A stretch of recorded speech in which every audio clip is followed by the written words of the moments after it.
जहां हमने छोड़ा था topic axial line equatorial line, याद है? उसी के जस्ट आगे, उसी के जस्ट आगे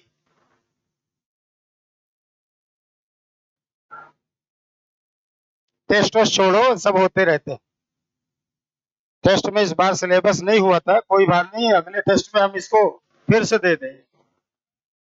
टॉपिक अगला रहेगा पोटेंशियल का, उसमें हम इसको शामिल कर देंगे, बस हो गया। तो वैसी बातें हो गई कि दिक्कत हो गई। इस चैप्टर में, डाइपोल के चैप्टर में सबसे इंपॉर्टेंट टॉपिक ये है, नीट के हिसाब से एक्सियल लाइन इक्वेटोरियल लाइन पर सवाल बहुत कम पूछे जाते हैं, रेयर। लेकिन जो बिहेवियर है, इसमें तीन बातें हैं, एक है वर्क डन, एक है टार्क और एनर्जी। तीन में से क्वेश्चन अक्सर आता है, हमेशा कह लो एक तरह से। आइए पहला केस इसमें देखें, टार्क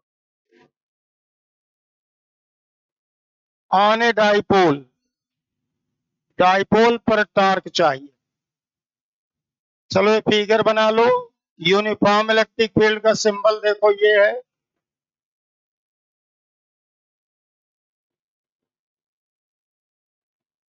और इसमें हम ये डाइपोल बना देते हैं, ये लो, प्लस क्यू और माइनस क्यू।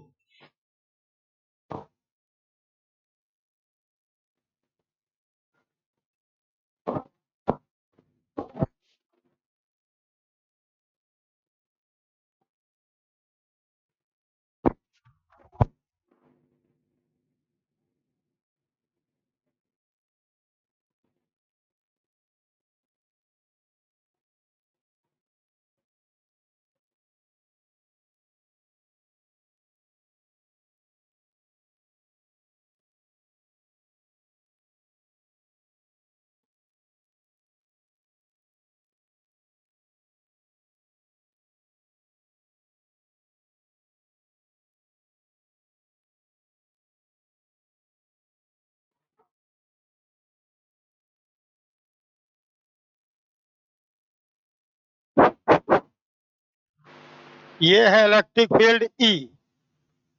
जरा सुन, पेन रोको। देखो एक डाइपोल है, minus Q plus Q, uniform electric field कैसा? यूनिफॉर्म इलेक्ट्रिक फील्ड हमने बताया था parallel line with equal gap, यानी पैरेलल लाइन और बीच में गैप बराबर हो तो यूनिफॉर्म इलेक्ट्रिक फील्ड होती है। इलेक्ट्रिक लाइन ऑफ फोर्स का टॉपिक अभी हम आज पढ़ेंगे कि अगर गैप ज्यादा होती है और गैप ज्यादा हो जाए तो इलेक्ट्रिक फील्ड कम हो जाती है। तो जब गैप बराबर रखोगे तो इलेक्ट्रिक फील्ड की वैल्यू सेम हुई, और पैरेलल का मतलब दिशा, डायरेक्शन वही रहेगी, तो डायरेक्शन भी नहीं चेंज हो और मैग्नीट्यूड भी नहीं चेंज हो। तो ये यूनिफॉर्म इलेक्ट्रिक फील्ड का रिप्रेजेंटेशन है, पैरेलल लाइन और बराबर। ये हमने डाइपोल यहां रख दिया, चलो थीटा एंगल बना रहा है, बताइए ये वेक्टर क्या कहोगे? वेक्टर पी, और ये एंगल थीटा।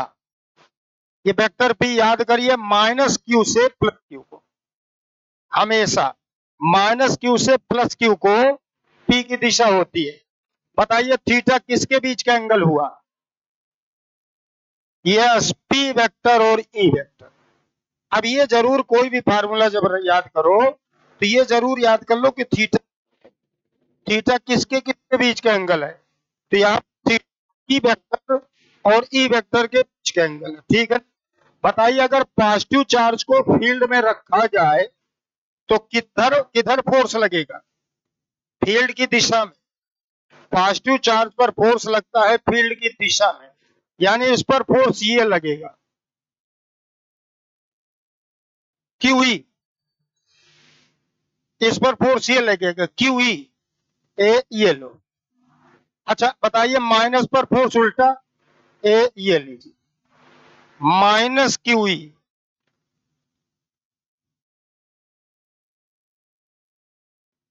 क्लियर है बात?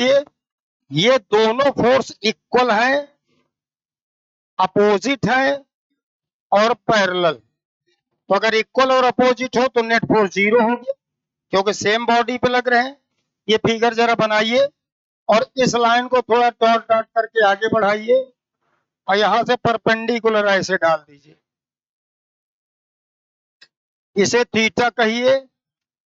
और इस दूरी को जैसा कि आप जानते हो, इसे हम 2a लेंगे। ये देखो, ये दूरी हो गई 2a, याद करो ये 2a होता है और ये 2a है, ये थीटा है, तो सामने की साइड आएगी 2a साइन थीटा, ये दूरी। ये देखो थीटा है ये, sine theta this by that, sine theta this by that, perpendicular बटे हाइपोटेनस, यानी एंगल के सामने साइन, एंगल के बगल में कॉस। ये नियम होता है, जिधर एंगल उधर कॉस और उसके 90 पे साइन, याद कर का तरीका। तो ये दूरी है 2a, सामने की साइड हो गई 2a साइन थीटा। और सुनिएगा, इस फोर्स को हमने पीछे बढ़ाया है, तो दोनों फोर्स बीच की परपेंडिकुलर दूरी, जो टार्क होता है फोर्स इंटू बीच की परपेंडिकुलर दूरी होती है। तो ये परपेंडिकुलर दूरी आ गई है 2a साइन थीटा। ये फिगर बना लो पहले और यहां लिख लो फोर्स ऑन प्लस क्यू, ये आएगा Q इंटू ई, और यहां लिख दो अलोंग E, यानी E की दिशा में। अब लिखो force on minus q equal to minus q e, ये आएगा अपोजिट टू ई, ई के खिलाफ, क्योंकि निगेटिव चार्ज को अगर फील्ड में रखो तो फोर्स फील्ड के अपोजिट लगता है, पॉजिटिव चार्ज को फील्ड में रखो तो फोर्स फील्ड की दिशा में लगता है। ये दोनों फोर्स क्यूई है, वैल्यू में बराबर है, लेकिन दिशा में कह लो अपोजिट या विपरीत है। तो दो इक्वल और अपोजिट फोर्स अगर एक ही बॉडी पे लगे तो नेट फोर्स 0 होगा, यानी ये निश्चित है कि इस पर नेट फोर्स क्या है, 0 है। तो नोट करो clearly, the net force on the dipole is 0, ये लो 0, नोट करो जल्दी से तरह, बहुत में इंपॉर्टेंट टॉपिक है ये। आप 35 साल का पेपर उठा लो, टार्क, वर्क और एनर्जी, ये 3 बिहेवियर है और इनमें से सवाल निश्चित आ, डाइपोल में से सवाल जनरली यही आते हैं, इसी टॉपिक में से।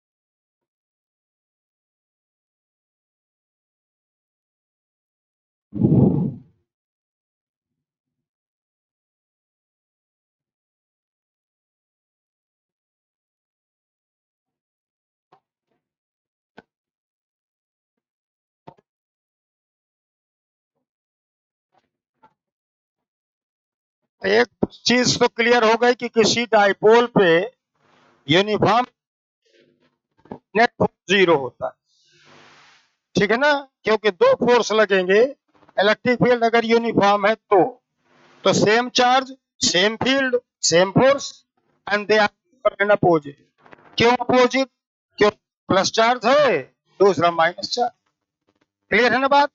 अच्छा अब सुनिए, ये दोनों फोर्स वैल्यू में तो इक्वल हैं, डायरेक्शन में अपोजिट हैं, लेकिन साथ पैरेलल, क्योंकि ये देखिए एक फोर्स यहां लग रहा है, एक फोर्स यहां लग, एक ये लग रहा है, एक ये लग रहा है। अगर ये ऐसे लग रहा होता तो कैंसिल हो जाए, कैंसिल का मतलब फिर टॉर्क भी ना देते। पैरेलल अगर है तो वो घूम, तो इक्वल, अपोजिट और पैरेलल, तो वो बनाते हैं कपल, यानी जोड़ा, पेयर, और वो पेयर वहां टॉर्क प्रोड्यूस करेगा। इस बात को लिखो अगली लाइन में, लिखो two forces are equal, opposite and parallel.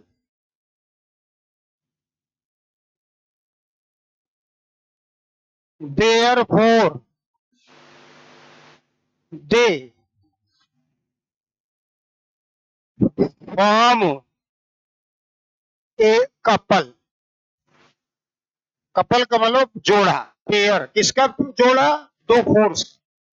और जहां जोड़ा होगा दो फोर्स का, वहां टार्क जरूर लगेगा। बड़ा सीधा सा एग्जांपल, साइकिल का हैंडल है ना, ये देखो जोड़े ही है ना, जिसको खींचते हो इसको आगे पुश करते हो, दोनों को खींचो नहीं मुड़ेगी। साइकिल का पेडल, एक पेडल ऊपर रहता है, दूसरा पेडल नीचे रहता है। ये है, ये जोड़ा होता है, दो फोर्स इक्वल अपोजिट हो, अब पैरेलल हो तो घुमाते हैं। यहाँ पर हमने लिखा है दो फोर्स इक्वल है, अपोजिट है और साथ में पैरेलल भी है, ठीक है ना, इसलिए ये क्या बनाएंगे? कपल बनाएंगे। और जो टार्क देगा तो लिख लो आगे, व्हिच प्रोड्यूसेस ए टार्क, जो टार्क देगा। देखिए फोर्स का काम होता है चलाना और टार्क का काम होता है घुमाना। चलाने के लिए जो महत्व या इंपॉर्टेंस फोर्स की है, जरूरत घुमाने के लिए वही टार्क। तो torque due to single force भी होता है, टार्क ड्यू टू कपल भी होता है। अगर सिंगल फोर्स का टार्क चाहिए तो आपको कील लगाना पड़ेगा, बिना कील लगाए नहीं घुमा पाओगे एक हाथ से, ठीक है ना। और दो हाथ से घुमाना हो तो कील लगाओ चाहे ना लगाओ, दो हाथ से घुमा सकते हो, एक यहाँ पकड़ो एक यहाँ, ले घुमा। और अगर एक हाथ से घुमाना, घुमा, ये देखो नहीं घूम रहा ना, अब कील लगा दो यहाँ पर, एक हाथ से घुमाना, यानी जब कील लगाओगे तो एक फोर्स से घूम जाएगा, लेकिन बिना कील के दो फोर्स जरूरी। और यहाँ कील उल नहीं लगी है, क्योंकि डाइपोल इलेक्ट्रिक फील्ड में पड़ा हुआ है, कहीं फिक्स नहीं है, इसलिए दो फोर्स जरूरी है, तभी ये घूमेगा, ठीक है ना, समझिए अंतर। तो ये टार्क देगा, और टार्क कितना होगा अगली लाइन में लिखो, torque due to a couple, tau बराबर आइदर फोर्स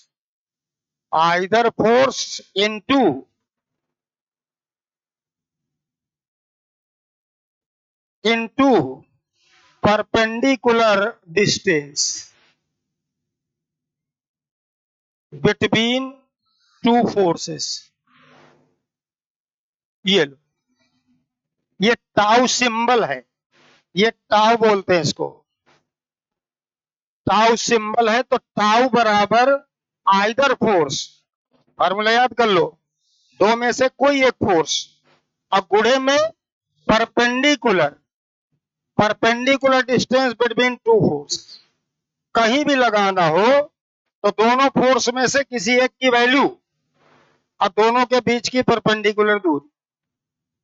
तो बताइए जरा फिगर के मुताबिक, फोर्स क्यू ही है और परपेंडिकुलर दूरी ये, यानी दोनों की लाइन को आगे पीछे बढ़ाओ और उनके बीच की दूरी। तो इसकी लाइन को हमने पीछे बढ़ाया और ये लाइन इनके बीच की दूरी। तो बताइए क्या लिख दिया जाए फिर अगली लाइन में? हम लिखेंगे टाउ बराबर क्यू ई और गुणा 2a साइन थीटा। अब बताओ Q इंटू 2a क्या पढ़े थे? P पढ़े हो, तो टाउ बराबर PE साइन थीटा। बड़ा इंपॉर्टेंट रिजल्ट है, याद कर लो इसको।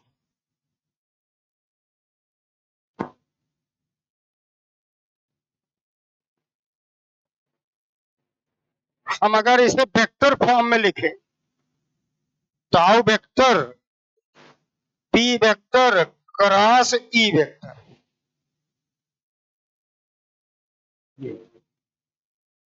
आर आर, क्योंकि यहां साइड में लिख देना, बिकॉज Q इंटू 2a बराबर P। P क्या है? डाइपोल मोमेंट, ठीक है ना। बड़ा अच्छा फार्मूला। अब वेक्टर फॉर्म ये। अच्छा बताइए, इसको देख के फिगर में बताओ कि ताऊ की दिशा किधर होगी। इसको देख के, इस नियम को देख के बताओ ताऊ किधर है। बाहर। कोई और आंसर?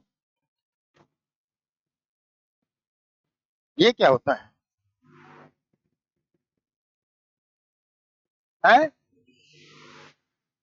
इनवर्ट। हाँ देखो, पहले जो वेक्टर आया है उधर से बाद वाले की तरफ उंगलियां घुमाते हैं और अंगूठा जिधर जाए वो क्रॉस प्रोडक्ट। तो बताओ पी वेक्टर ये है और ई वेक्टर ये है, और जब तक कोई इनिशियल न बना लो, दोनों वेक्टर की शुरुआत एक न हो जाए, हाथ मत घुमाना। देखो पी वेक्टर और ई वेक्टर कोई इनिशियल है, आप ऐसे हाथ घुमाओ। पी से ई, दाया हाथ, बाया हाथ नहीं, दाया हाथ ये। तो दाया हाथ घुमाइए, अंगूठा कहाँ जा रहा है? Into the board, into the board. ये लगाना हमें आना चाहिए।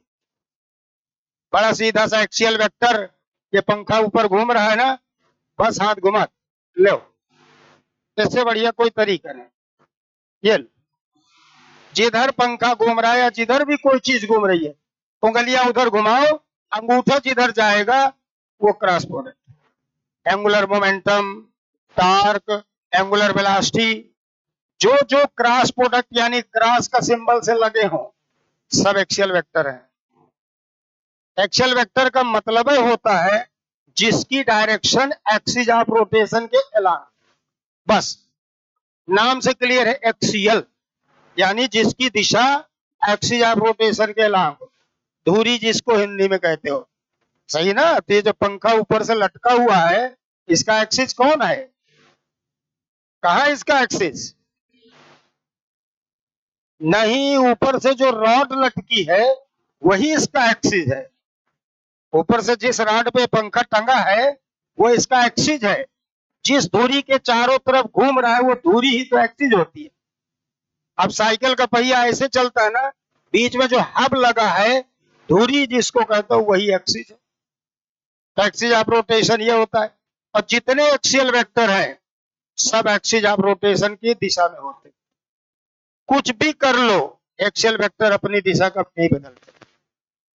ये पंखा धीमा चले चाहे तेज चले, रॉड ऐसे ही लटकी रहेगी और हाथ ऐसे ही घुमाओगे, तेज घुमाओ चाहे धीमा घुमाओ, वो हाथ, हाँ, दाया हाथ। चलिए नोट करिए।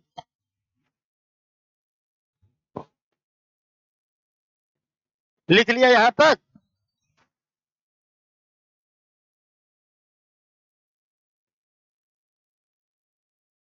अब देखो यहां, अगर थीटा हम 0 ले लें या 180 तो टार्क 0 है, और थीटा 90 ले लें टार्क मैक्सिमम।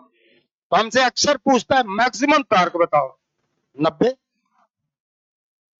90 डिग्री, क्योंकि साइन 90 एक होता है, तो मैक्सिमम टार्क आएगा। फिर भी लिख लो। चलिए लिखिए, आगे हटा दिए, लिखो जरा। Special cases, if theta equal to 0 degree या 180 degree, then tau is equal to 0. If theta equal to 90 degree, then tau is equal to PE, and this is maximum. Maximum, maximum शब्द लिख के सवाल पूछ लेता, मैक्सिमम टार्क बताओ, तो theta 90 आप रख लेना। ठीक है ना? दो बातें नोट कर लो।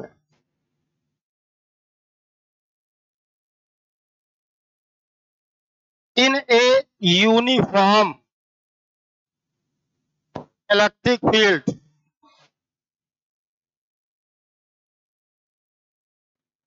an electric dipole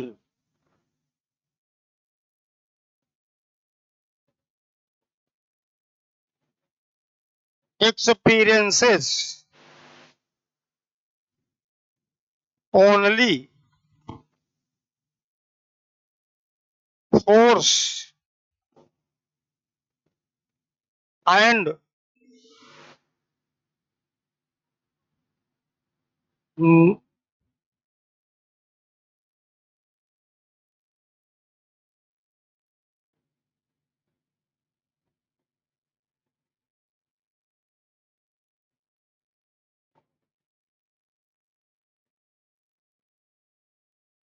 no torque।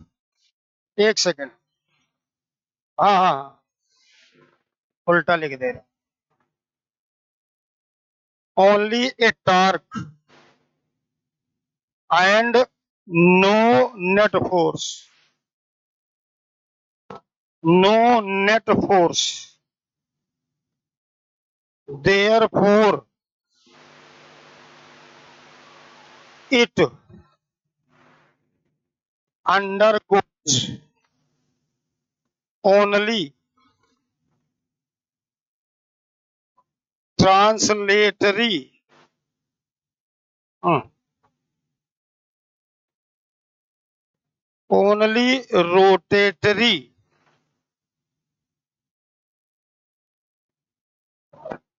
motion and no translatory motion। ये भी पूछा गया है सवाल,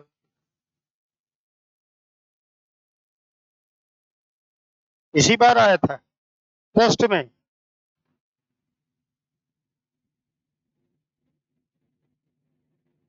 लिखा है इन यूनिफॉर्म इलेक्ट्रिक फील्ड, यानी फील्ड सब जगह एक समान।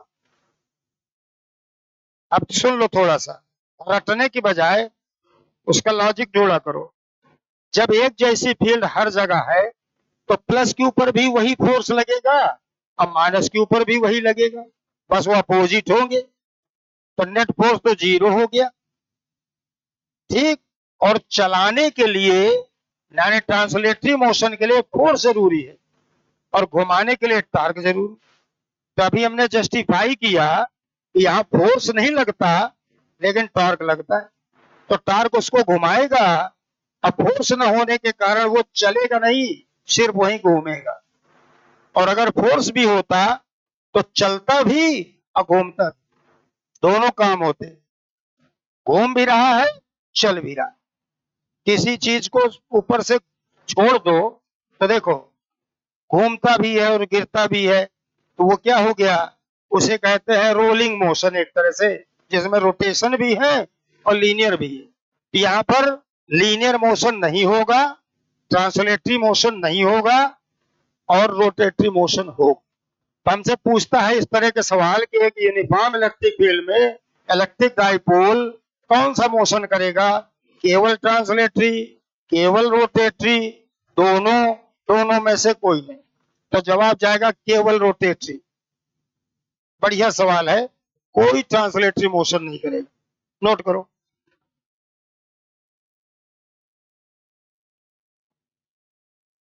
एक्सपीरियंसेस, यहां यस लगा दे। Only a torque and no net force, therefore it undergoes only rotatory motion and no translatory motion। इसका दूसरा पॉइंट लिख लो, नंबर 2।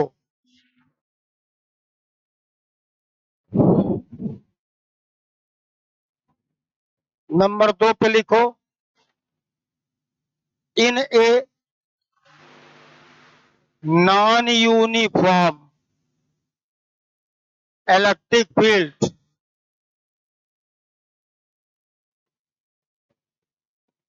एन इलेक्ट्रिक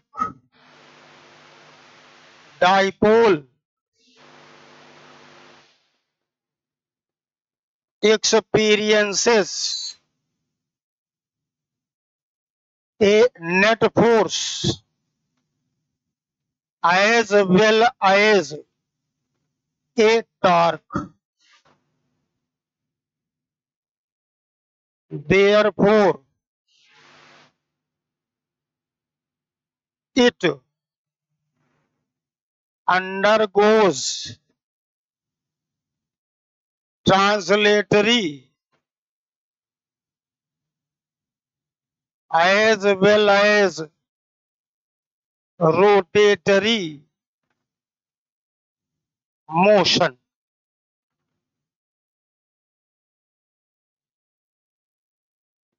दोनों काम करेगा।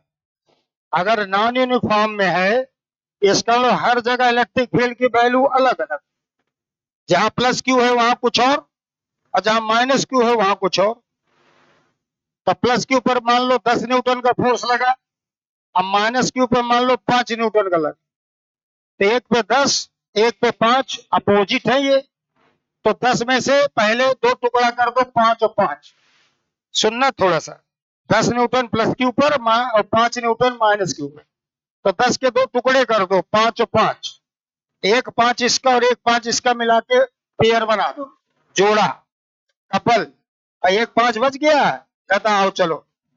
तो जो 5 बच गया वो घसीटेगा और 5 5 का जोड़ा कहेगा चलो हम घुमाते हैं। तो 5 5 का जोड़ा घुमाएगा, एक तो 5 बच गया, चलाए। तो जब अनइक्वल फोर्स होंगे तो दोनों काम करेगा, यानी घूमेगा भी और चले। तो इसका जवाब जाएगा बोथ। ठीक है ना, केवल रोटेटरी केवल ट्रांसलेटरी, आंसर जाएगा बोथ अगर नॉन यूनिफॉर्म में है तो। ठीक है ना, नोट करिए। ये तार्क था पी साइन थीटा, और ताजु मानोगे सीधे फार्मूले पे सवाल, बिल्कुल वैल्यू रखना है बस। मैक्सिमम तार्क है तो 90 रख देना, ठीक है ना, और कोई और एंगल दिया हो तो वैल्यू रख देना। और डायरेक्ट फार्मूले का सवाल है, बिल्कुल फार्मूला याद है, गुणा गणित करना आता है, तो फिर आपका सवाल आपकी जेब में। लेकिन सबसे बढ़िया होता है आप 2-4 सवाल खुद अपने हाथ से करो, जरूर लगाओ। चलिए दूसरा बिहेवियर देख लें, हटा दे सब। पहला बिहेवियर हमने देखा टॉर्क, अब दूसरा बिहेवियर लिखिए नंबर 2। ध्यान देना, नोट था, अब ये नंबर 2 बिहेवियर है। लिखो work done in rotating a dipole. पहला बिहेवियर हमने पढ़ा टॉर्क ऑन ए डाइपोल, अब दूसरा बिहेवियर है डाइपोल को घुमाने में कितना हमें काम करना पड़ेगा, work done in rotating a dipole. अच्छा देखिए, जब लीनियर मोशन करता है तो वर्क डन का फार्मूला याद करो, यस एफ इंटू यस। और जब रोटेटरी मोशन करेगा तो लीनियर डिस्प्लेसमेंट की जगह एंगुलर डिस्प्लेसमेंट, और फोर्स के बदले टार्क। आप ये बदला बदली सीख लो कि किसके बदले क्या, और एक भी फार्मूला मत पढ़ो, सारे फार्मूला बिना पढ़े तुम्हें आ जाए। फोर्स के बदले टॉर्क, ठीक, और डिस्प्लेसमेंट लीनियर के बदले एंगुलर डिस्प्लेसमेंट। जैसे मास के बदले moment of inertia, linear momentum के बदले एंगुलर मोमेंटम, बिल्कुल। तो यहां पर एफ की जगह टाउ। अब जरा सुनना, यहां जो टार्क आया है वो तो कांस्टेंट नहीं है। कैसे, ये देखिए, आपने अभी पढ़ा थोड़ी देर पहले, कहां कांस्टेंट है, पी कांस्टेंट है, ई कांस्टेंट है, थीटा तो बदल रहा है। ये देखिए, अगर डाइपोल ऐसे रखा है और इसे घुमाओगे तो थीटा बढ़ता ना जाएगा, थीटा 90, थीटा 180, थीटा 0, यानी इलेक्ट्रिक फील्ड से एंगल नापोगे ना, तो पी वेक्टर फील्ड की दिशा में तो थीटा 0। अब घुमाओ 30, 45, 60, 90, मतलब थीटा की वैल्यू बदलोगे तो फिर तो टाउ बदलेगा। और जब कोई भी फार्मूला यूज करो, ये फिजिक्स में गांठ बांध लो, फिजिक्स का कोई भी फार्मूला यूज कर रहे हो और अगर एक भी क्वांटिटी वेरिएबल है, बदल रही हो, धोखेबाज हो, ऐसे बोल लो, ठीक है ना, तो आप तुरंत इंटीग्रेशन के पास जाओ। ये पहचान है इंटीग्रेशन कब लगाते हैं, हमें कैसे पता कि इंटीग्रेशन का सवाल है? भाई हमने इंटीग्रेशन पढ़ लिया, हमने डिफरेंशिएशन पढ़ लिया, सवाल पढ़ के कैसे जानेंगे कि इसमें इंटीग्रेशन लगेगा? वहां तो सीढ़ी उड़ी बनी होगी, तो क्या सीढ़ी को इंटीग्रेट करें? इंटीग्रेट तो गणित को किया जाता है, फंक्शन को, फार्मूला को। तो पहचानोगे कैसे कि इंटीग्रेशन का सवाल है? बिल्कुल बेसिक पहचान है। जब भी कोई फार्मूला यूज करो, अगर एक भी क्वांटिटी धोखेबाज मिल जाए, यानी जिसकी वैल्यू बदल रही हो, बिल्कुल सब छोड़ो, इंटीग्रेशन पे चले जाओ, वही एकमात्र रास्ता। गणित पढ़ने से ज्यादा गणित के एप्लीकेशन पे जाओ। कहाँ लगाएं, कैसे पहचाने कि ये समझेगी? पहचानोगे कि डिफरेंशिएशन लगेगी। क्या है डिफरेंशिएशन पहचान? टीडीएक्स, बस। नहीं मिलेगा हमको। सवाल में कैसे लगेगी? फंक्शन नहीं, स्टेटमेंट दिया है, कोई फंक्शन नहीं, कोई गणित नहीं, शब्द लिखे हैं 4 लाइनें, कैसे जानेंगे कि डिफरेंशिएशन?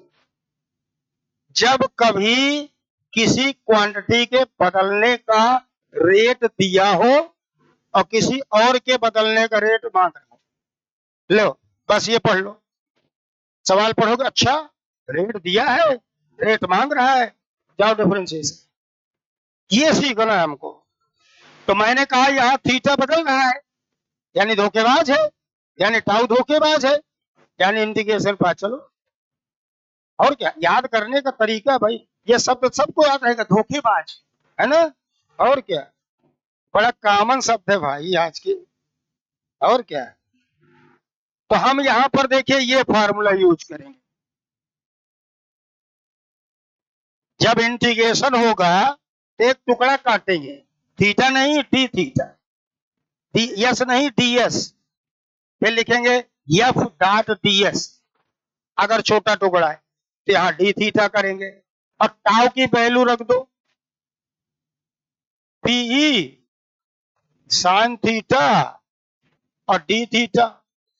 अब आपको जहां से जहां तक घुमाना हो, लिमिट लगाओ, इंटीग्रेट करो, तो टोटल वर्क डन, यानी वर्क डन कितना हो जाएगा, यहां मैं लिख दे रहा हूं, वर्क डन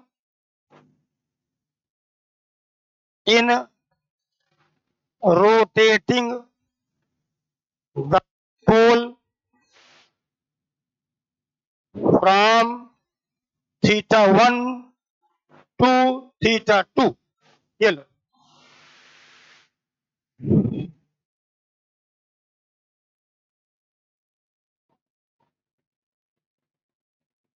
चलिए W बराबर P sine theta d theta, integration कहां से, θ1 से कहां तक, θ। क्या लिखा है, work done in rotating the dipole from θ1 to θ। जैसे तुमसे कहे 0 से 120 घुमाओ, 0 से 60 घुमाओ, 30 से 60 घुमाओ, तो जो लिमिट दिया हो रख दो, सही ना? अगर कहे 30 से 60 घुमाओ तो θ1 30 और θ2 60। 0 से 180 घुमाओ तो θ1 0 और θ2 180। अच्छा बताइए,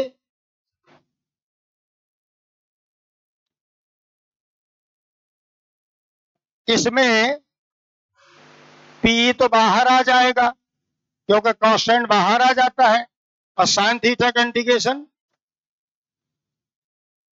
और साइन थीटा का डिफरेंशिएशन वो भी cos थीटा, इंटीग्रेशन भी cos theta minus cos theta. Limit लगाओ, पहले अपर लिमिट, फिर माइनस का गुणा करके लोअर लिमिट। तो पहले हम अपर लिमिट रखेंगे, तो ये हो जाएगा P बाहर, और पहले अपर माने माइनस cos थीटा 2, और फिर माइनस का गुणा करो तो प्लस हो जाएगा cos थीटा 1। तो ये हो जाएगा P और ब्रैकेट में cos theta 1 minus cos theta 2, ये लो, रट लो, रट लो, बिल्कुल सीधे फार्मूले। ये जितने बॉक्स हैं सबको रटना है। जितने बॉक्स मिल रहे हैं, जैसे पी साइन थीटा वाला बॉक्स मिला, टाउ बराबर, याद करो, ये याद करो। अब थीटा 1 से थीटा 2 तक घुमाना है, डायरेक्ट फार्मूले पे सवाल है, कुछ नहीं करना। हाँ, शुरुआत देख लेना 0 पे है कि 90 पे है, नौटंकी करता है तो थोड़ा सा केयर करिएगा।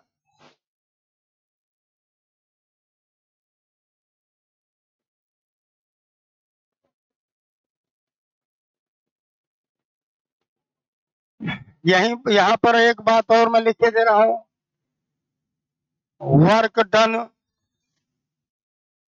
इन रिवर्सिंग ए डाइपोल।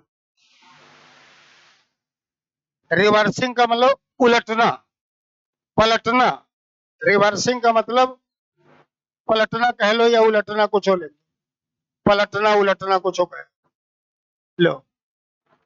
क्या मतलब, ऐसे देखो, डाइपोल ये है, पूरा उलट दो, यानी पहले वो 0 पर है 180 कर, तो थीटा 1 जानते हो कितना हो जाएगा, 0 डिग्री, और थीटा 2 कितना हो जाएगा, 180 डिग्री, और इसी फार्मूले में रख दो, ये हो जाएगा पी, अब ब्रैकेट में cos 0 degree minus cos 180 degree, और cos 0 होता है 1 और cos 180 होता है -1, ये माइनस और माइनस मिलके +1, अब +1 यानी 2, तो W का फार्मूला बन गया 2PE।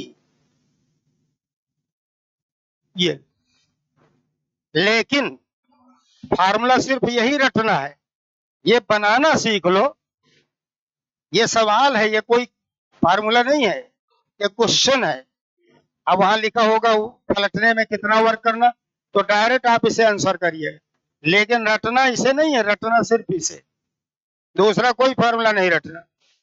थीटा 1 0, थीटा 180, थीटा 2 180 रख के आप देखिए क्या आएगा, 2P। अब ये क्वेश्चन आया हुआ है कि डाइपोल को पलटने में कितना वर्क करना पड़ेगा, ये लो।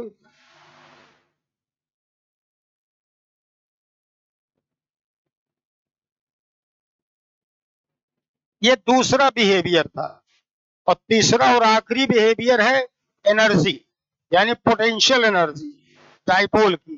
तो हेडिंग डालो नंबर 3 पे,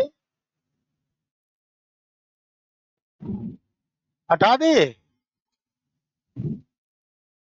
तीसरी हेडिंग डालो, potential energy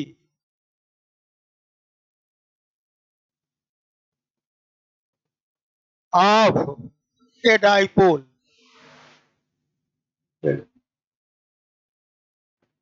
potential energy of a dipole.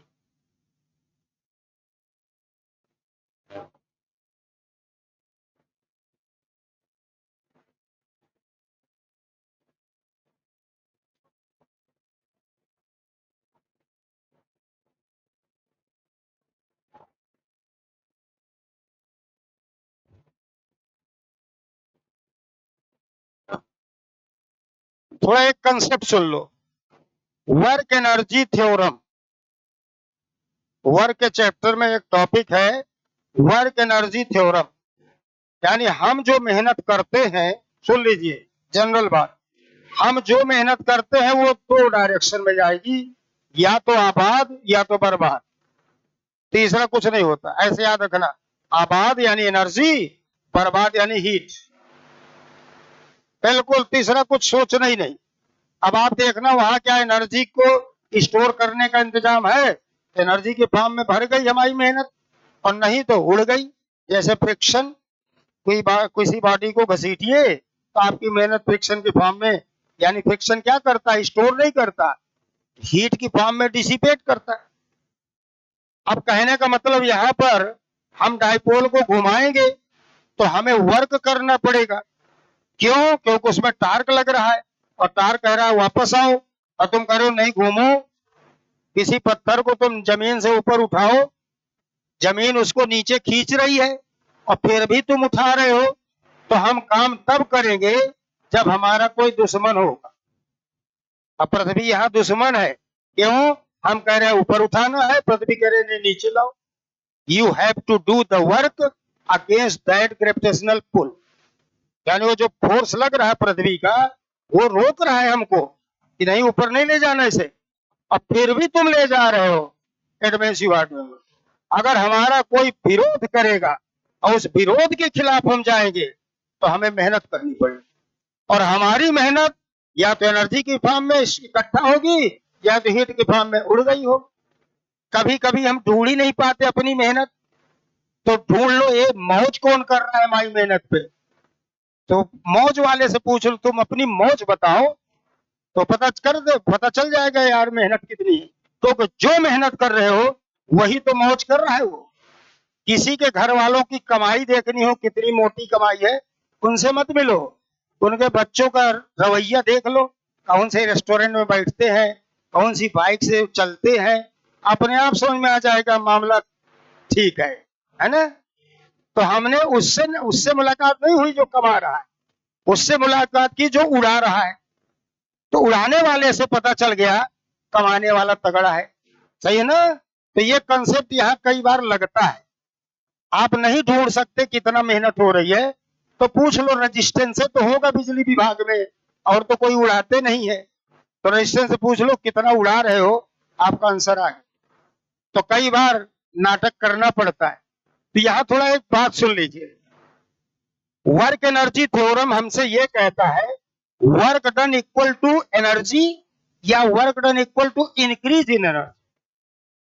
Work energy theorem पढ़ के आए हो, मैं दो लाइन बोल रहा हूं, work done equal to energy, work done equal to increase in energy.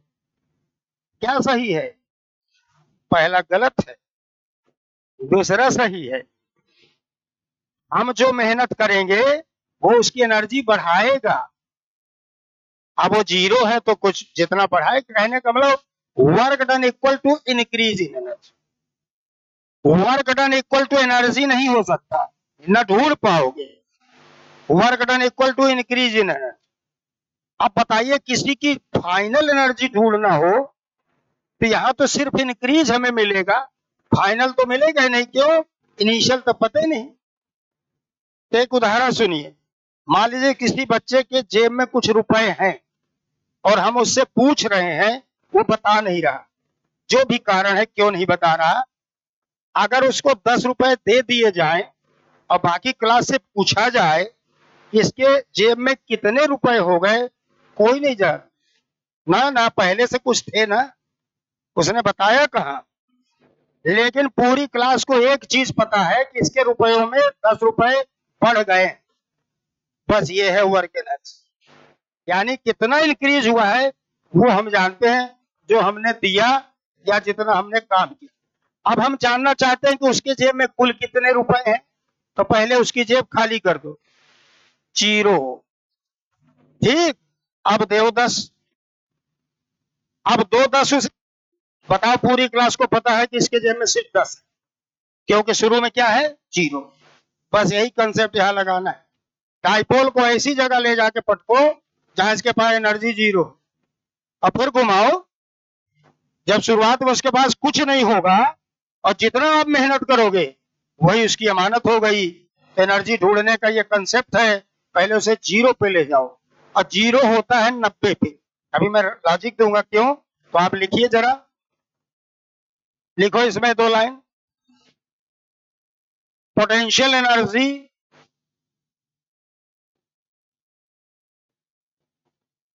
Of a dipole is zero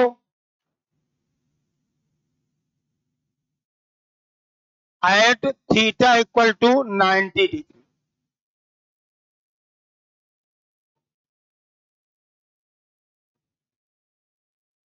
अगली लाइन में लिखो देयरफॉर इट्स पोटेंशियल एनर्जी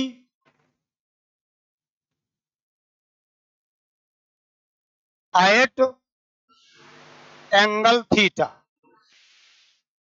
हम लिखेंगे u बराबर टी डब्ल्यू और इंटीग्रेट करेंगे 90 से लेकर थीटा तक। ये देखिए वर्क डन है, ढूंढ रहे हैं, और जो हम मेहनत करेंगे, वर्क करेंगे, वही एनर्जी है, लेकिन 90 से शुरू करेंगे, क्योंकि 90 पर इसके पास कुछ नहीं। यानी कहीं कभी भी सुन लीजिए, किसी की एनर्जी ढूंढना हो तो उसको वहां ले जाके छोड़ो जहां उसके पास एनर्जी ना हो, और फिर मेहनत करो। जीरो किए बिना आप इंटीग्रेट मत करिए, क्योंकि इनिशियल एनर्जी अगर हम जीरो कर दें तो जो भी इंक्रीज है वही फाइनल है, वही फाइनल है। कहने का मतलब उसकी हम फाइनल एनर्जी चाहते हैं तो इनिशियल एनर्जी जीरो करो, और जीरो होती है कहां पे? 90। इसलिए ये इंटीग्रेशन 90 से शुरू होगा।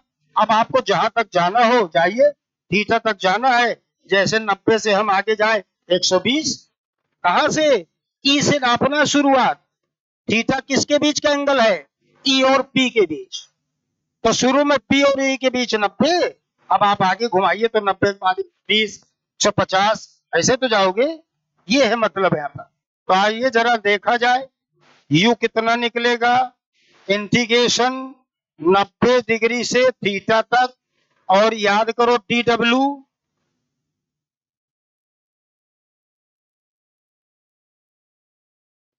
अभी थोड़ी देर पहले पढ़े थे, D W tau into D theta, और टाउ की जगह पी साइन थीटा और इंटू डी थीटा। चलो इंटीग्रेट करो, देखो क्या आएगा।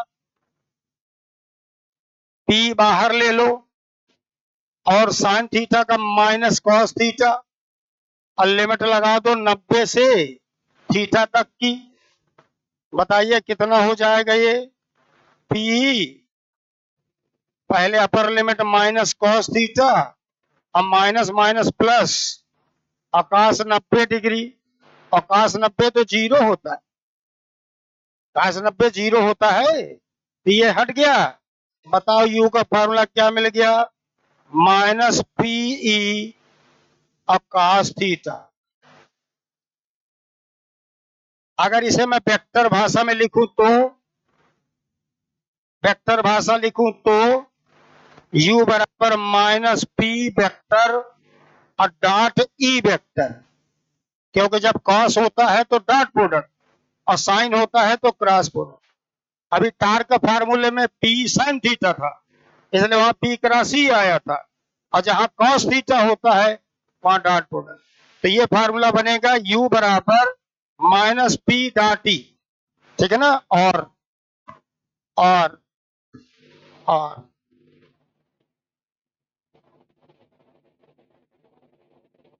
इसको भी याद कर लो, ये रटो चाहे नहीं, इसे रट लो,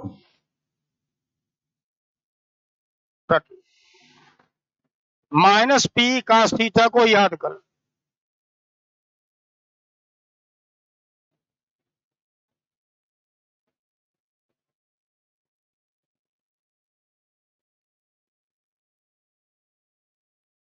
इस संडे का जो टेस्ट हुआ उसमें ये सब पढ़ाया नहीं गया था, और पेपर में हमने दे दिया था क्योंकि हम पहुंच नहीं पाए।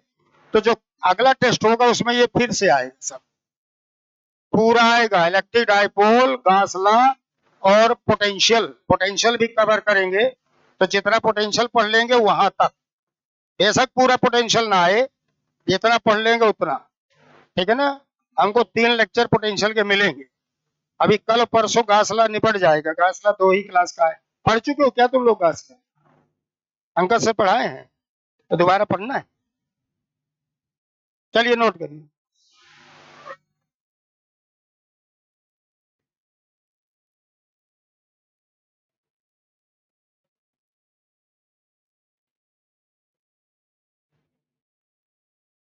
हटाए। अब आइए यहाँ देखिए, थीटा की वैल्यू सुन लो। थीटा की वैल्यू 0 डिग्री लो। दो स्पेशल केस है बड़े इंपॉर्टेंट, लिखो स्पेशल केस इसमें।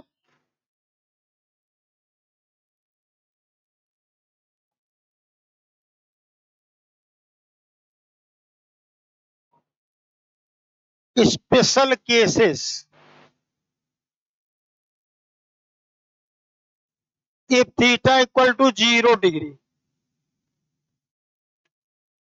then u बराबर माइनस पीई,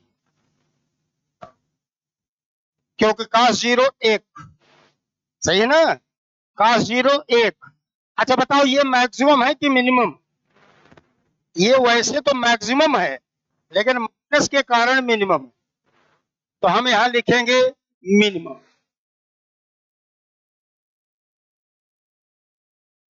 जब संख्या बड़ी हो और उसमें माइनस लगा हो तो फिर मिनिमम हो जाए।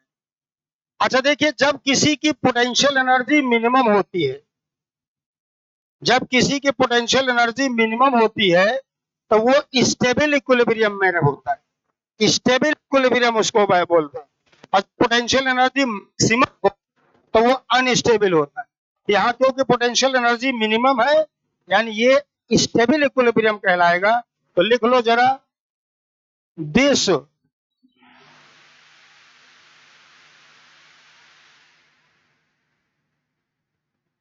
This orientation of dipole corresponds to stable equilibrium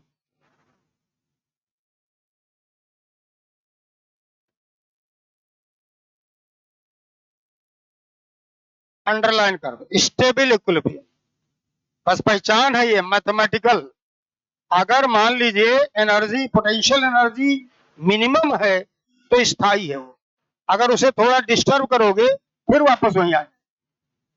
और देसी तरीका यही है, थोड़ा उसको डिस्टर्ब करो, अगर वो भाग जाए तो इसका मतलब गलती से रुका था, अनस्टेबल। और अगर वापस लौट आए तो स्टेबल है।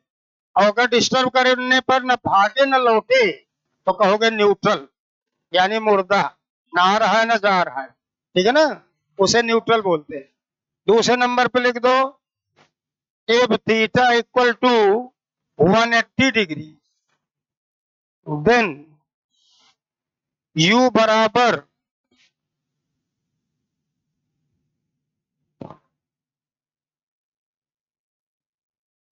ये आएगा प्लस का p और ये आएगा मैक्सिमम। और जब किसी की पोटेंशियल एनर्जी मैक्सिमम होगी तो वो अनस्टेबल कहलाए। तो यही भाषा लिख लो,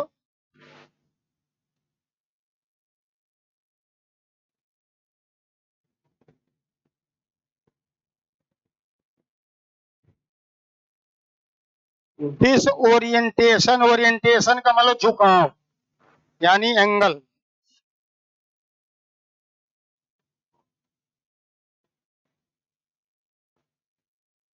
of dipole corresponds to unstable equilibrium।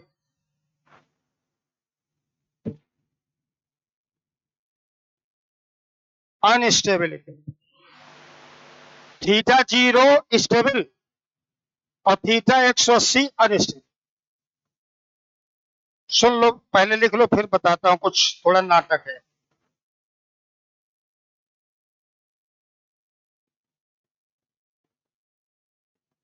Orientation माने झुकाव, माने 180 डिग्री अगर झुकाव है, कहां से? इलेक्ट्रिक फील्ड से, क्योंकि सारे एंगल कहां से नाप रहे हो? इलेक्ट्रिक फील्ड से। तो इलेक्ट्रिक फील्ड से अगर 180 डिग्री का एंगल बना रहा है, जैसे उदाहरण के लिए इधर फील्ड है और ये डाइपोल ऐसे रखा हो, प्लस इधर माइनस इधर, तो पी वेक्टर ये हुआ, ई वेक्टर ये हुआ, तो थीटा 0 स्टेबल है। आप इसे थोड़ा डिस्टर्ब करके छोड़ोगे फिर ये लौट जाए। और जो सिस्टम स्टेबल इक्विलिब्रियम में होता है, अगर उसको थोड़ा डिस्टर्ब करके छोड़ोगे, फ्रंट में बैठ के बतिया रहे, डिस्टर्ब होता है क्लास, ठीक है ना। अभी पूछेंगे तो बता नहीं पाओगे, तो मैं भी जानता हूं। थोड़ा बहुत चलता है लेकिन इतना नहीं। ठीक है ना? सुनो थोड़ा, हो सकता है कुछ काम की चीजें मिल जाए, है ना? प्रयास तो हमारा यही है कि कुछ सीख लो। तो मैं ये कह रहा था, पी वेक्टर और ई वेक्टर अगर एक सीध में है तो थीटा जीरो हुआ। ये हुआ स्टेबल। और स्टेबल में अगर सिस्टम है और उसको थोड़ा सा डिस्टर्ब करोगे और छोड़ दोगे, फिर वही चला है। और जो सिस्टम स्टेबल इक्विलिब्रियम में होता है वही एसएचएम करता है। ये पहचान है। अगर उसको डिस्टर्ब करोगे वो वापस आएगा, और जो वापस आएगा वही झूलेगा। तो ये एसएचएम का बढ़िया न्यूमेरिकल इसमें बनता है, चर्चा करेंगे अभी हम। और अगर ये 180 पर है, यानी पी इधर ई इधर, तो इसकी एनर्जी मैक्सिमम है। और ये गलती से रुका है, थोड़ा मौका दो वापस भाग जाए।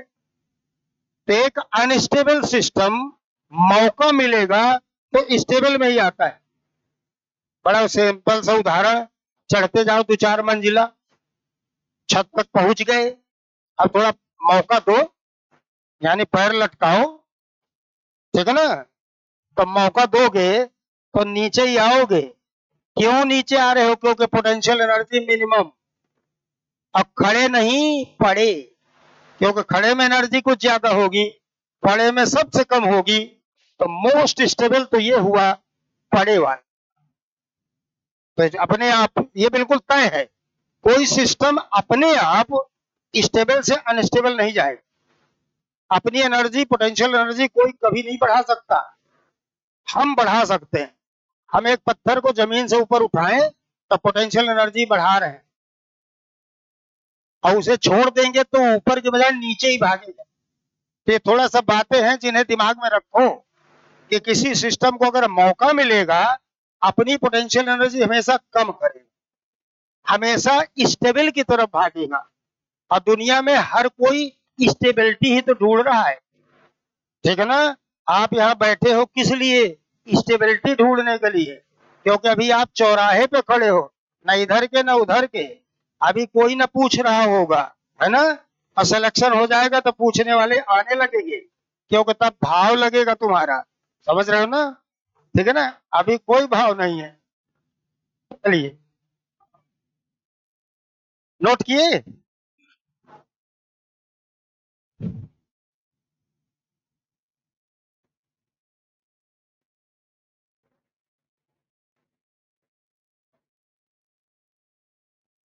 आइए कुछ सवाल देख लें, 2-4, फिर आगे बढ़े।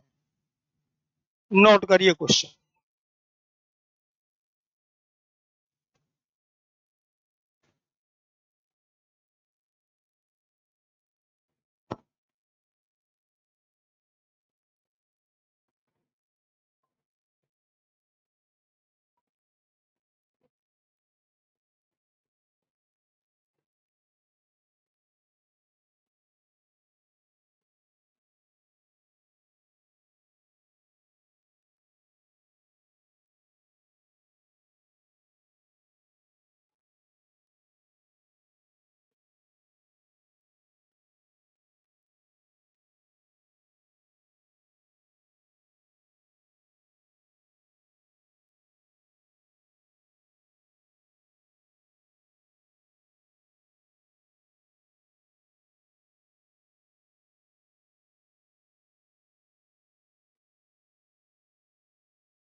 ये क्वेश्चन और नीट में आया सवाल।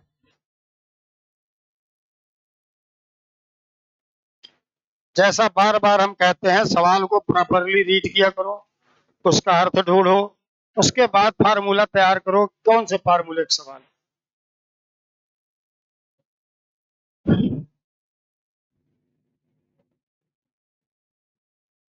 सीधा फार्मूले का सवाल। क्यों? 60 डिग्री पर रखा गया है। कहां से? इलेक्ट्रिक फील्ड से। तो जो थीटा है फार्मूले में, वो पी वेक्टर और ई वेक्टर के बीच के एंगल, यानी थीटा 60 दिया है और इलेक्ट्रिक फील्ड ये दी है, और साथ में देखिए ये टार्क भी दिया है। तो हम वहां से पी ढूंढ लाएंगे, क्योंकि ई दिया है, थीटा दिया है, टाउ दिया है, टाउ बराबर पी साइन थीटा, तो पी मिल गया। और पी बराबर क्यू इंटू टू ए, और टू ए ये दिया है लंबाई, यानी डायपोल की लंबाई। और याद करो डायपोल की लंबाई हमने क्या लिया था? 2a। प्लस क्यू और माइनस क्यू के बीच की दूरी नहीं, 2a, 2l नहीं, 2a। 2l लेंगे मैग्नेट में, अंतर करो दोनों में, ठीक है ना। अब सीधा सा सॉल्यूशन में आओ, लिख लो जरा डाटा।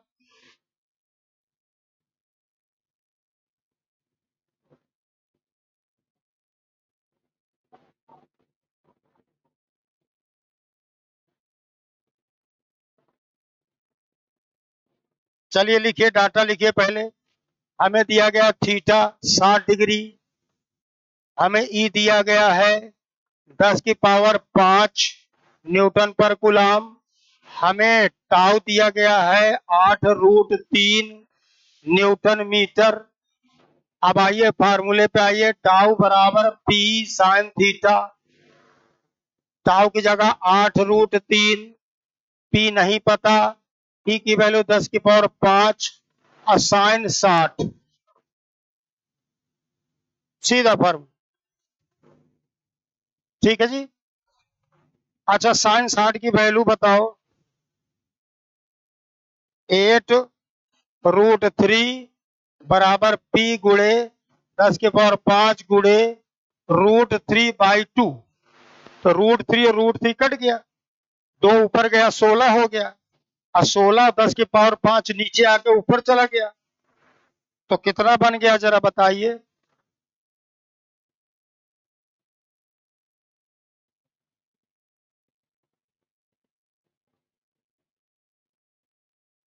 अब यहां हमें मिल गया P 16 गुणे 10 की पावर -5, सही है ना। अब P का फार्मूला होता है Q इंटू 2a, तो हम लिखेंगे P बराबर Q इंटू 2a। अब चलिए यहाँ रख लीजिए, यहाँ एक डाटा और लिख लीजिए, 2a बराबर 2 सेंटीमीटर। ए ना लिखना, 2a, गलती ना करिएगा, पूरी लंबाई 2a। अच्छा चलो, P की वैल्यू बताओ। P तो हम ढूंढ चुके हैं, 2a भी हमें मिल गया, तो P की जगह 16 और 10 की पावर -5, और Q नहीं पता, और 2 गुणे 10 की पावर -2 मीटर में, ये सेंटीमीटर है, इसको मीटर में बदलो, तो 2 से कट गया 8 और -2 से -3, तो Q कितना बचा? 8 गुणे 10 की पावर -3 कूलम। लो आंसर, ये बी पार्ट सही है इसका।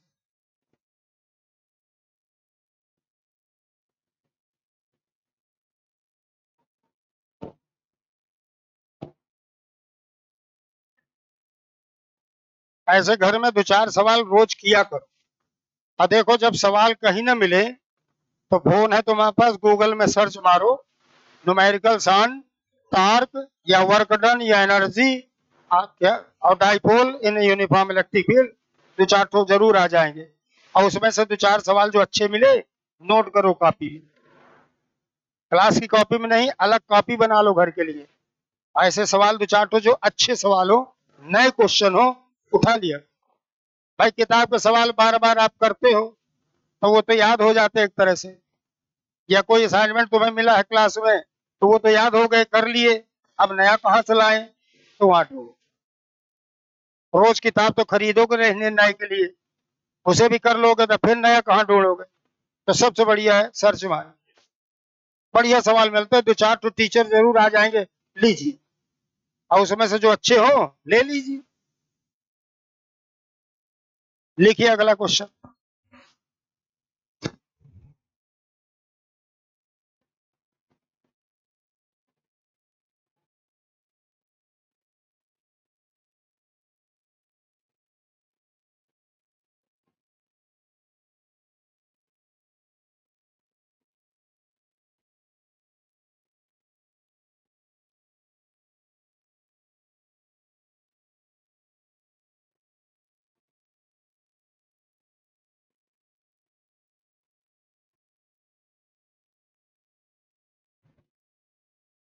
जल्दी उतारो।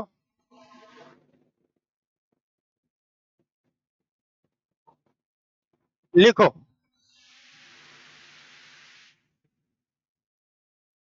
A dipole is placed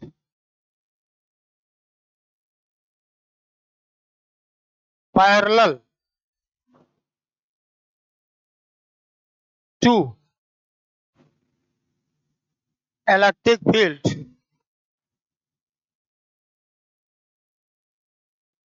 if W is the work done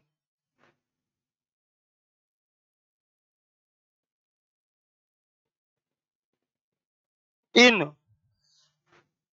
rotating the dipole by 60 degree, then work done in rotating it by 180 degree is। पहला ऑप्शन है 2W, दूसरा option है 4W, तीसरा ऑप्शन है 3W,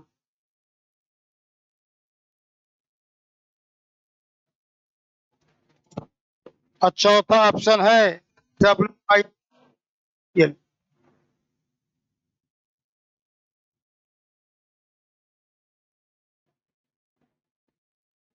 ये क्वेश्चन कहाँ रखा है? पैरेलल। पैरेलल का मतलब 0 डिग्री। शुरू में कहा है 0 डिग्री, और 0 से 60 घुमाने का वर्क कह रहा W। तो बताइए W का फॉर्मूला क्या है आपके पास?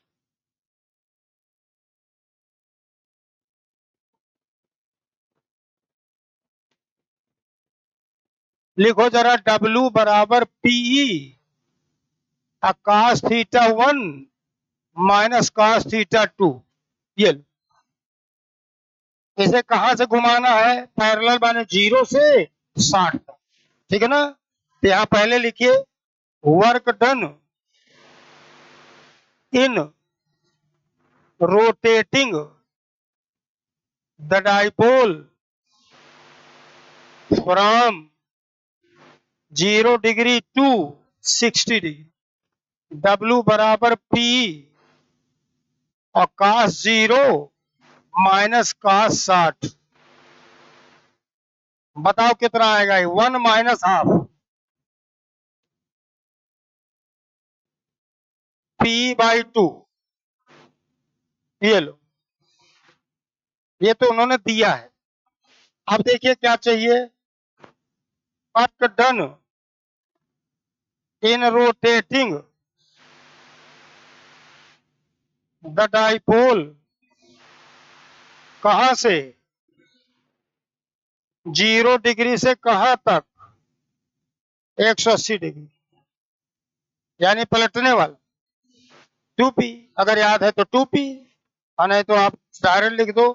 ये लो P और cos 0 माइनस कॉस 180, ये लो, ये हो गया 2p डब्ल्यू डैश। और इक्वेशन नंबर 2,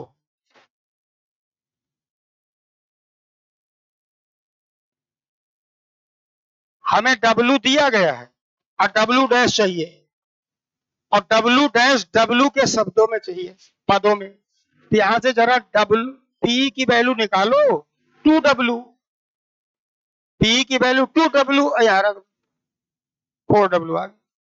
अब यहां लिख सकते हैं लास्ट में, फ्रॉम, अरे यहाँ एक लाइन लिख लो, फ्रॉम इक्वेशन 1 और 2 डब्ल्यू डैश बराबर 4w, लो आंसर। दोनों की तुलना करो तो डब्ल्यू डैश हमें 4 गुना मिलेगा डब्ल्यू का, क्योंकि वहां से पी की वैल्यू 2w दूसरी क्वेश्चन में पुट कर दे, और चाहे डिवाइड कर दो, मर्जी आपकी, आप दिस बाई दैट कर दो तो 2 ऊपर चला जाएगा, 2 पहले से है, 4 हो, चाहे उठा के रख लो, चाहे डिवाइड कर लो।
ये लो, एक इलेक्ट्रिक डाइपोल जिसका डाइपोल मोमेंट P है, इलेक्ट्रिक फील्ड E में रखा गया।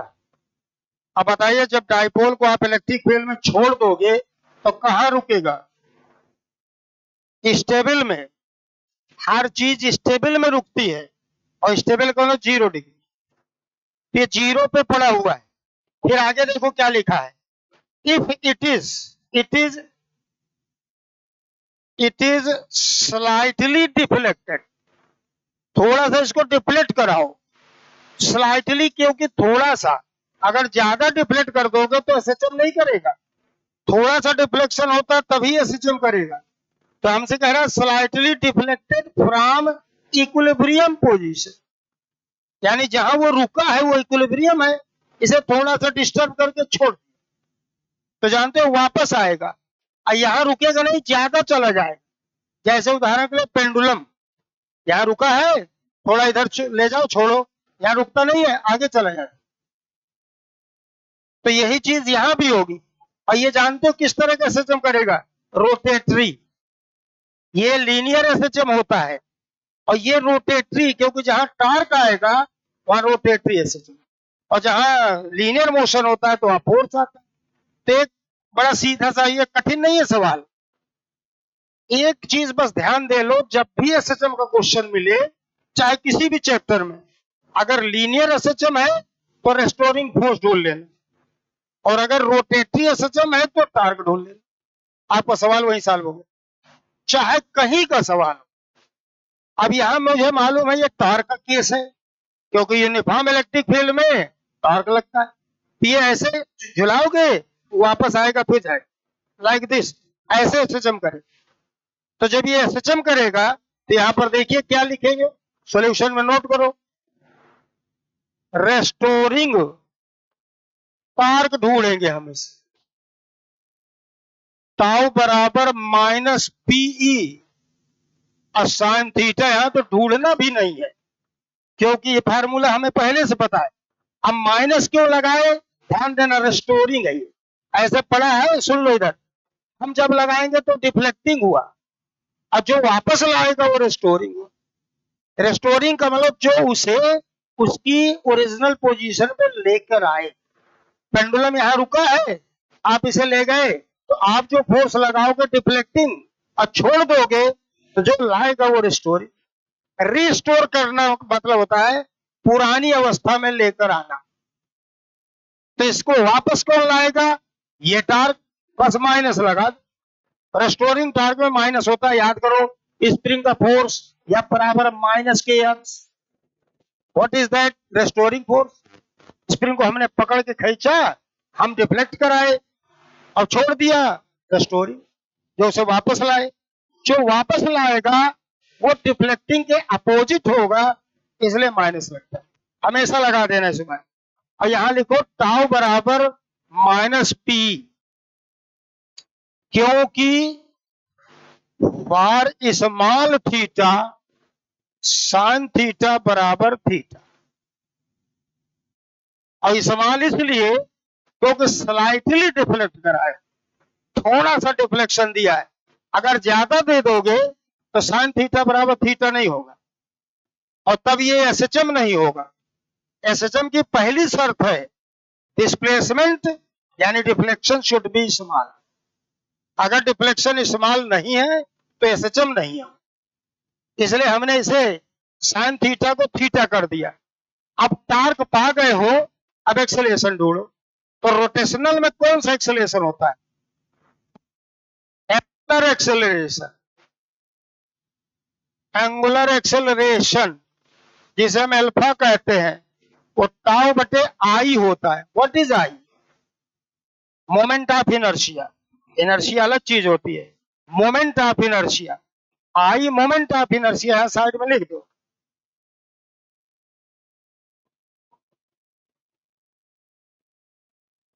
Where I equal to moment of inertia,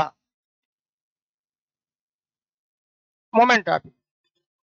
और टाउ की वैल्यू रखो, अल्फा बराबर माइनस पीई अब बटे आई, गुणे थीटा। जैसे अल्फा मिला समझ लो आपका सवाल साफ। एक स्टैंडर्ड इक्वेशन आपने 11th क्लास में पढ़ा होगा,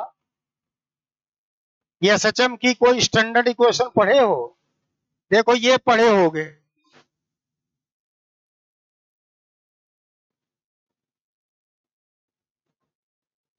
पढ़े हो? नहीं पढ़े? एसएचएम पढ़े हो? 11th में एसएचएम का चैप्टर था? अच्छा, फिजिक्स की किताब थी?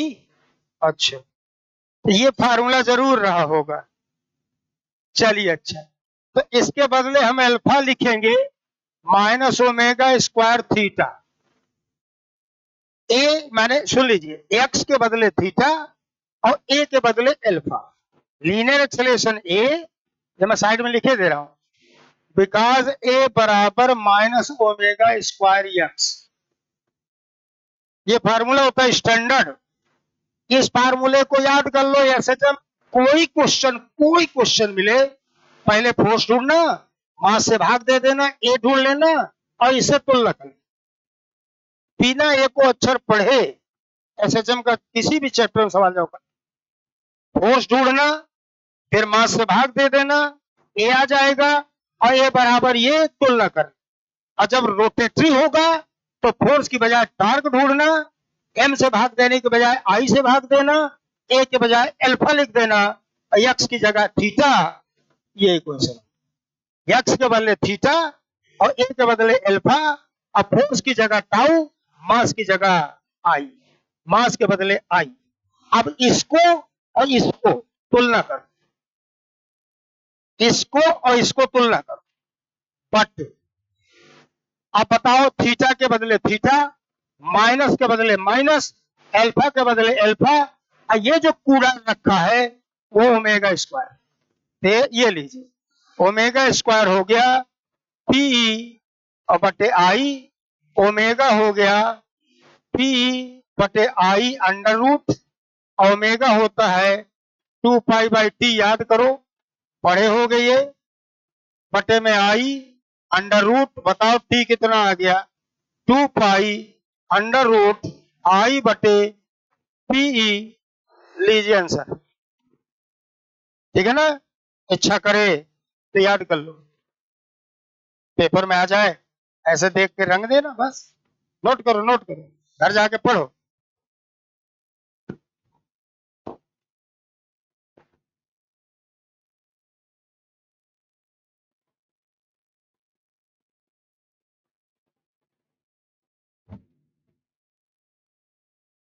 पहले ये, इसके बाद फिर इधर।